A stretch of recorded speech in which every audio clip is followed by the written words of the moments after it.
My name is Frank Ally. I'm a California attorney primarily focusing on family law issues.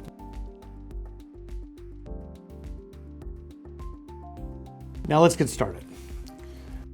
Okay, so an important concept in California family law is fiduciary duty.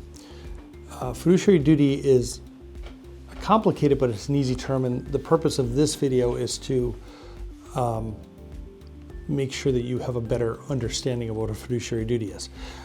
A lot of people don't understand this, but the concepts of fiduciary duty in a family law matter or arising out of a marriage actually developed out of business law. In business law, you have a partner, and in those partnerships, California business law developed to say each party owes various duties to the other party. There's duties of loyalty, there's duties of care, and there's these fiduciary duties.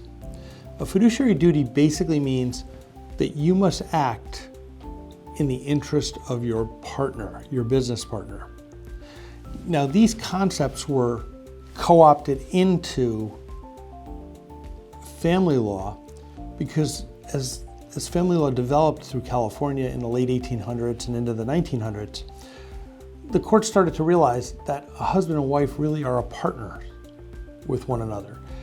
And they have what's called a confidential relationship with one another, the same as two business partners who are, selling widgets or providing any other type of services.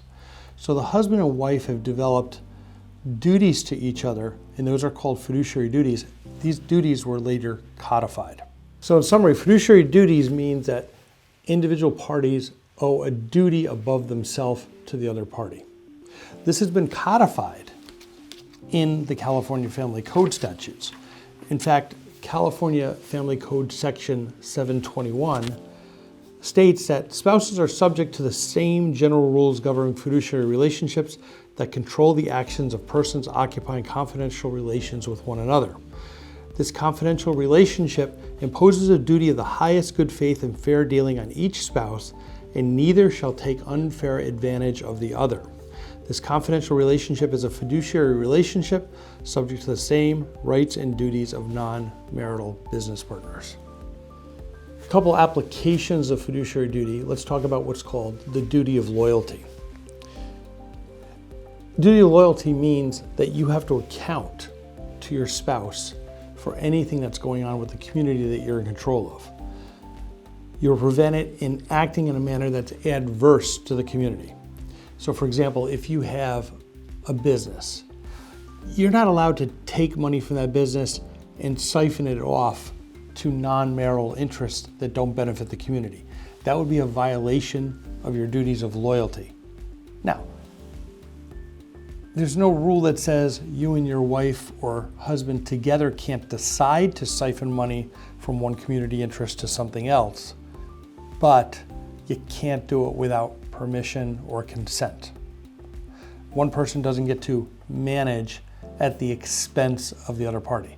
Doesn't mean that one party can't manage part of the community interest. It just means they can't do it in such a way that adversely affects the community. You also have a duty of care.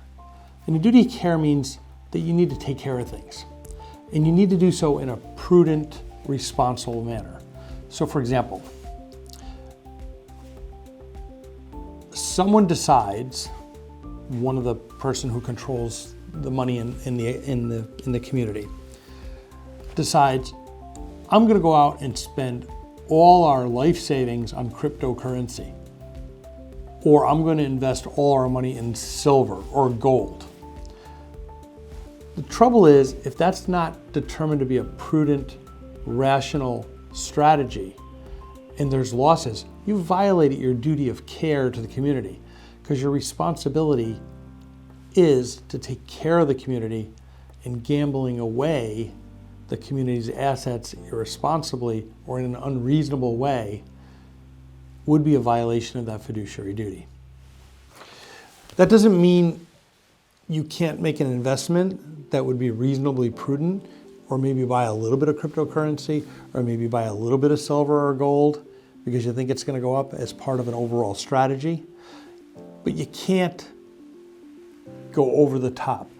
So the fact that you invested in some Amazon stock and it went down, is that a violation of fiduciary duty? Probably not. That's just maybe a bad business decision. Where you cross the threshold is when your decision goes above what somebody reasonable would do.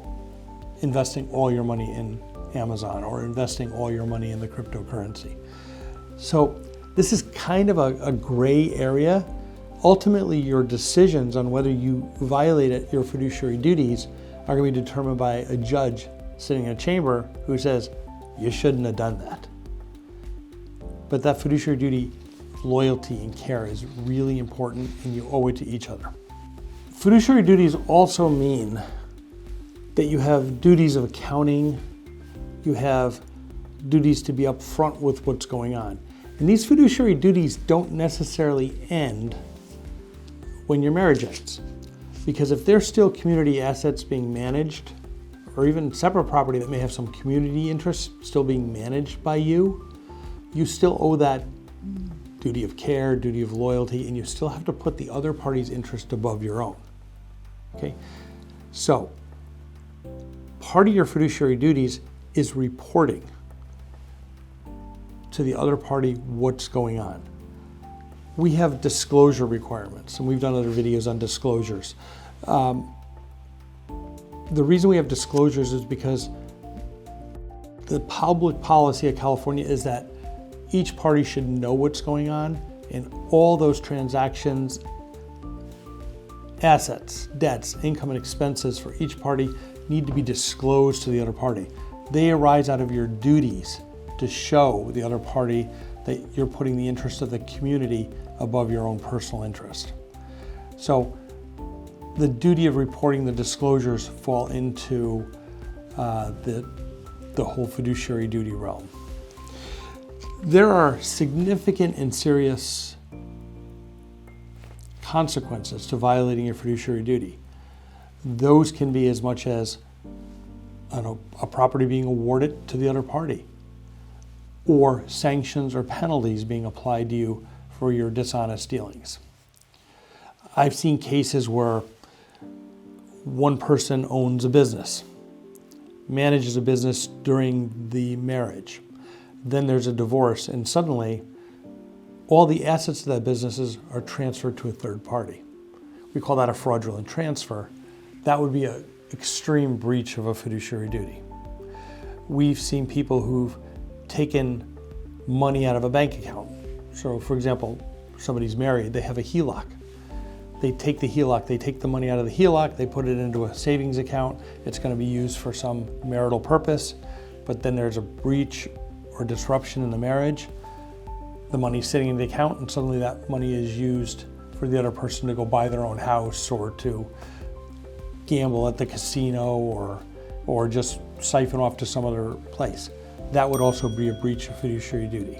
Those are really important things. If somebody manages a business and that business income is suddenly siphoned to one party as opposed to being divided to both parties, that could also be a breach of fiduciary duty. A breach of fiduciary duty can also mean that you've taken advantage of the other party.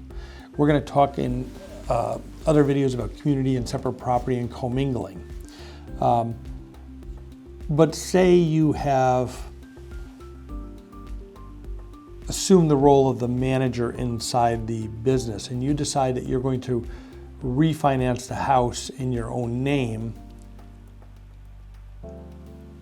but you need the other person to sign off and transfer the house to you. So that would be considered a breach of your fiduciary duty because you've basically engaged in undue influence on the other party. So you can't breach your fiduciary duties and then come back and say, hey, we have transferred that house to my own personal name, so it's mine. If there wasn't fair considerations or reason, the court's going to find that you took undue advantage about that. And that's going to be a breach of fiduciary duties. That's a brief summary of fiduciary duty. I'm going to go into more detail in other videos. You'll see those in the links below. But for now, that's just an overview of fiduciary duty. We'll be talking about further aspects of fiduciary duty, I want to talk about some specific cases and other videos. You'll see the links to those below.